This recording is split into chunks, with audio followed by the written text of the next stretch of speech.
Morning friends, मैं हूं advocate S प्रशांत unique law classes से। आज आपके लिए बहुत ही प्यारा टॉपिक लेके आया हूं। बहुत दिन हो गए विद्या के टॉपिक नहीं बनाया था। जानिए हमारे कानून के अंदर विद्या के छात्रों के लिए बहुत ही इंपॉर्टेंट टॉपिक लेके आया हूं आज उनके लिए। जानिए अदालत में किसी आरोपी की जमानत लेने वाले व्यक्ति पर क्या जिम्मेदारी आ सकती है। अदालत में जिसको जमानत लेनी है, आपराधिक विधि में जमानत अत्यधिक प्रचलन आने वाला शब्द है। दंड प्रक्रिया संहिता के अध्याय 33 में जमानत से संबंधित प्रावधान दिए गए हैं। जमानत का अर्थ विस्तृत, परंतु आपराधिक विधि में जमानत से तात्पर्य है किसी अपराध में किसी व्यक्ति को न्यायालय में पेश कराने की जिम्मेदारी लेना। इसमें सरल शब्दों में जमानत को परिभाषित नहीं किया जा सकता। अदालत में अभियुक्त को समय समय पर पेश कराने एवं जब भी न्यायालय अभियुक्त को न्यायालय में प्रस्तुत होने के लिए आदेश देगी, तब उसे प्रस्तुत होने की गारंटी लेने वाले व्यक्ति को जमानतदार अर्थात प्रतिभू श्योरिटी कहा जाता है। उसकी गारंटी है कि जब भी न्यायालय उस व्यक्ति को बुलाएगा तो उस व्यक्ति को कोर्ट में आके प्रस्तुत होना पड़ेगा, और जो उसकी सिक्योरिटी ले रहा है उस इंसान की गारंटी है कि वह व्यक्ति अगर नहीं आया तो उसे जवाब देना पड़ेगा। आपराधिक विधि में किसी अपराध में किसी अभियुक्त की जमानत लेने पर कुछ दायित्व जमानतदार व्यक्ति कर भी होते हैं। ये वीडियो विधि के छात्रों के साथ आम साधारण व्यक्ति के लिए भी सार्थक जानकारी है। उन्हें भी इस पर ध्यान देना चाहिए, क्योंकि जीवन में कभी न कभी एक साधारण व्यक्ति अपने मित्र या रिश्तेदार की जमानत ले, ऐसा समय भी आ ही जाता है। दंड प्रक्रिया संहिता की धारा 436, 437 और 438 और धारा 439 के अंतर्गत न्यायालय द्वारा बंदी व्यक्ति को जमानत पर छोड़े जाने के प्रावधान दिए गए। जो आईपीसी की धारा जो बताइए उस प्रावधान दिए गए। जमानत पुलिस अधिकारी द्वारा भी दी जाती है। वो जो जमानती अपराध जो होते हैं, बेली ऑफेंस जो होते हैं, उनमें पुलिस अधिकारी द्वारा जमानत दी जाती है, परंतु गैर जमानती अपराध की दशा में न्यायालय अभियुक्त को जमानत देता है। न्यायालय द्वारा जमानत दिए जाते समय व्यक्तिगत मुचलका जो आरोपी स्वयं देता है, जो आरोप जिसने कोई क्राइम किया है, ऑफेंस किया है, फिर जमानतदार की और से कोई बंधक पत्र भी दिया जाता है कि अगर ये नहीं आएगा तो मेरी जिम्मेदारी रहेगी। श्योरिटी प्रतिभू क्या होता है? प्रतिभू का अर्थ है जमानतदार अर्थात ऐसा व्यक्ति जो अभियुक्त के न्यायालय में पेश होने की जिम्मेदारी ले रहा है, कि अभियुक्त न्यायालय में पेश होने की जिम्मेदारी ले रहा है।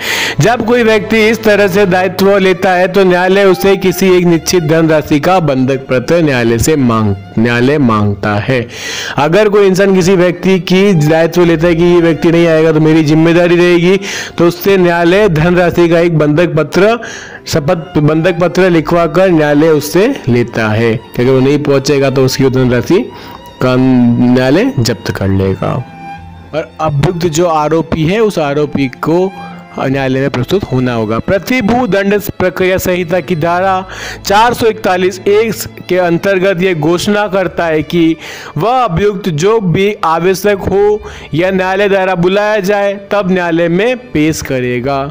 ऐसी घोषणा के अंतर्गत प्रतिभू का दायित्व होता है कि वह अभियुक्त को लाकर अदालत में पेश करे। न्यायालय द्वारा निश्चित की गई धनराशि का बंधक पत्र प्रतिभू द्वारा प्रस्तुत कर दिया जाता है। प्रतिभू बंधक पत्र कोर्ट में न्यायालय में प्रस्तुत करेगा और वह कहेगा कि अगर ये व्यक्ति नहीं आएगा तो मेरी जिम्मेदारी रहेगी। बंधक पत्र के जब्त कर दिए जाने के परिणाम इस मामले में दंड प्रक्रिया संहिता की धारा 446 सबसे महत्वपूर्ण धारा, इंपोर्टेंट सेक्शन है धारा 446 CRPC, जो ये उल्लेखित करती है कि जमानतदार के दायित्व से क्या परिणाम होते हैं। उसके दायित्व के परिणाम क्या होते हैं? धारा 446 के अंतर्गत यदि बंधक पत्र को जब्त कर लिया जाता है तो ऐसे बंधक पत्र में जितनी धनराशि का उल्लेख होता है इतनी धनराशि की वसूली के लिए न्यायालय को ऐसा अधिकार मिल जाता है, जैसा अधिकार जुर्माना वसूल करने के लिए होता है। जब जुर्माना पेनल्टी जब वसूल करते हैं, उसी प्रकार से बंधक पत्र में जो राशि लिखी गई है वह राशि कोर्ट न्यायालय उस पत्र में जो बंधक धनराशि को न्यायालय का अधिकार मिल जाता है, वो राशि को वसूल कर सकते हैं और उस राशि को वसूल किया जाएगा न्यायालय द्वारा। समाधान प्रद रूप से ही साबित हो जाता है कि बंधक पत्र जब्त हो चुका है, तो ऐसी परिस्थिति में न्यायालय बंधक पत्र की जो राशि है उसकी वसूली की एक नवीन वाद की रचना करती है। यदि जमानत द्वारा जितनी धनराशि का बंधक पत्र अपने जमानत पत्र में दिया था उससे शासित के रूप में जमा नहीं करता है, तो ऐसी परिस्थिति में न्यायालय द्वारा 6 माह तक का कारावास जमानतदार को दिया जा सकता है।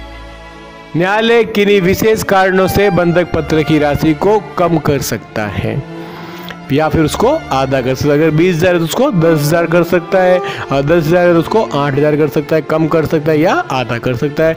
परंतु ऐसे कारणों का स्पष्ट वर्णन किया जाना होगा। स्पष्ट जो कारण है उन कारणों का स्पष्ट वर्णन बताना पड़ेगा न्यायालय में कि मैं इस कारण की वजह से ये पैसा जब बंधक राशि जमा नहीं करा सकता, इससे आप कम किया जाए।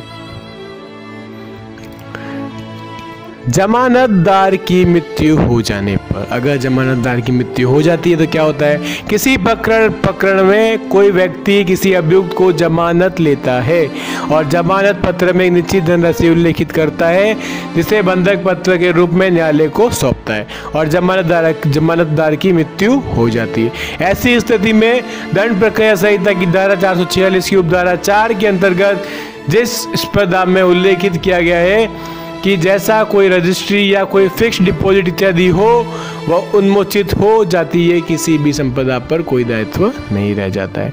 अगर वो इंसान मर जाता है तो उसका कोई दायित्व नहीं रहता है। जमानतदार के जीवित होते हुए ही केवल संपदा पर दायित्व रहता है जब वो जिंदा है। यदि जमानतदार की मृत्यु हो जाती है तो ऐसी परिस्थिति में जमानतदार की संपदा पर कोई दायित्व नहीं होगा। अभियुक्त को न्यायालय द्वारा पुनः नया जमादार न्यायालय के समक्ष प्रस्तुत किए जाने के आदेश किए जाते हैं। यदि अभियुक्त नया जमादार नहीं पेश कर पाता है तो उसे गिरफ्तारी वारंट जारी कर कारावास में भेज दिया जाएगा। अगर वह नया जमानतदार नहीं पेश कर पाएगा तो गिरफ्तारी वारंट जारी होगा और उसे वापस कारावास में जैसी भेज दिया जाएगा। कोर्ट उसे आदेश करेगी इसको गिरफ्तार कर लिया जाए।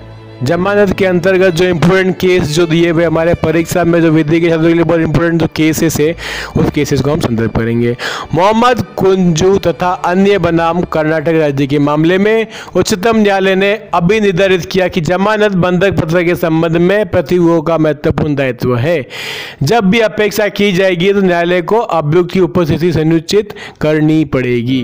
बंधक पत्र में मूल तत्व अभियुक्त की उपस्थिति कराना है, मैंने अब जो अभियुक्त है जो आरोपी है उसे कोर्ट में प्रस्तुत करना अनिवार्य है।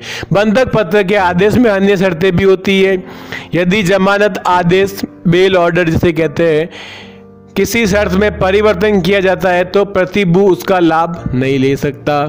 यदि प्रतिभू परिवर्तित शर्तों से सहमत नहीं होता है तो उसे संहिता की धारा 444 के अधीन अपने उन्मोचन के लिए आवेदन प्रस्तुत करना चाहिए। अगर कोई परिवर्तन हो रहा है तो वह व्यक्ति जो प्रतिभू है वह धारा 444 के तहत उन्मोचन आवेदन प्रस्तुत कर सकता है कि मुझे ये चीज़ मंजूर नहीं है। जमानतदार और अभियुक्त के बीच कोई मित्रता या रिश्ता का नाता होना आवश्यक नहीं है। केवल आवश्यक ये है जमानत द्वारा अभियुक्त को न्यायालय में पेश करवाने की गारंटी ले रहा है। इसके बदले कोई बंधक पत्र के समक्ष अपनी संपदा से जुड़ा हुआ रखा रहा है।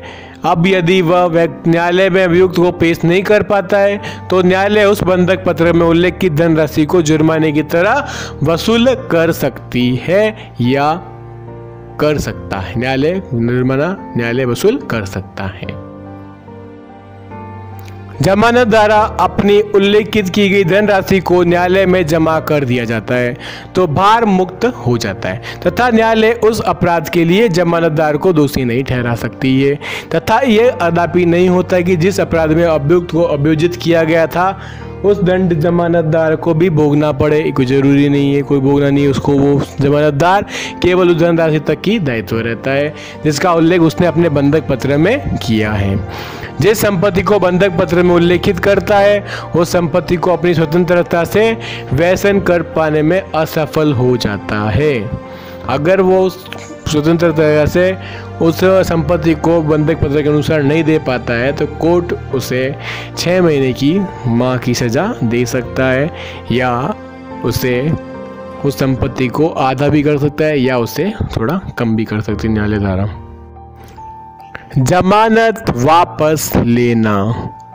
कोई भी जमानत द्वारा यदि किसी व्यक्ति की जमानत लेता है तो वह जमानत पर छोड़ दिया जाता है, परंतु बाद में उस व्यक्ति के लिए दी गई जमानत वापस लेना चाहता है या फिर उसे इस बात पर विश्वास नहीं रहा उसके कहने पर या उसे लाने पर अभियुक्त व्यक्ति न्यायालय में उपस्थित होगा।